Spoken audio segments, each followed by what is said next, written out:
നമ്മൾ ഈ വിദേശത്തൊക്കെ വർക്ക് ചെയ്യുന്നവർക്ക് ജോലി തിരക്കിനിടയ്ക്കിൽ നാട്ടിലെ നൊസ്റ്റൂല് പെട്ടെന്നൊരു പിടിയൊക്കെ ഉണ്ടാക്കി കഴിക്കണമെങ്കിൽ അധികം മെനക്കെടാതെ ആവിയിൽ വേവിച്ച് കട്ട പിടിക്കാതെ എളുപ്പത്തിൽ എങ്ങനെ ഒരു പിടി ഉണ്ടാക്കാമെന്നാണ് ഇന്ന് പറയുന്നത്.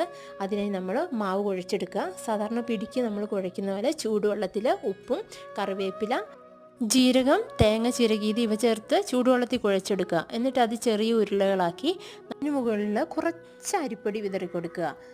അത് ഉരുള കട്ട പിടിക്കാതിരിക്കാനാട്ടോ. എന്നിട്ട് നമ്മൾ ഇഡ്ഡലി ചെമ്പിൽ വെച്ച് ആവി കയറ്റി വേവിച്ചെടുക്കുക, കോഴിക്കോട്ടയൊക്കെ പുഴുങ്ങിയെടുക്കുന്ന പോലെ. ഇനി നമുക്ക് ഈ ഉരുളകൾ മുങ്ങിക്കിടക്കാൻ ആവശ്യമായ വെള്ളം എടുത്തിട്ട് അതിലേക്ക് ഉപ്പ്, കറിവേപ്പില, ജീരകം, തേങ്ങ ചിരകിയത് ഇവയിട്ട് നന്നായി തിളപ്പിക്കുക. അതിനകത്തേക്ക് സ്വല്പം അരിപ്പൊടി നല്ല പച്ച വെള്ളത്തിൽ കുറുക്കിയിട്ട് ഇതിലോട്ട് ഒഴിക്കണം. അരിപ്പൊടി കുറുക്കാൻ പച്ചവെള്ളം തന്നെ എടുക്കാൻ ശ്രദ്ധിക്കുക, ചൂടുവെള്ളമായ കട്ട പിടിച്ചു പോകും. ഇനി നമ്മളിതൊരു 10 മിനിറ്റ് വേവിക്കുക. അപ്പോൾ ഇടയ്ക്കൊന്ന് ഇളക്കി കൊടുക്കുക. പിടി തയ്യാറായിട്ടുണ്ട്.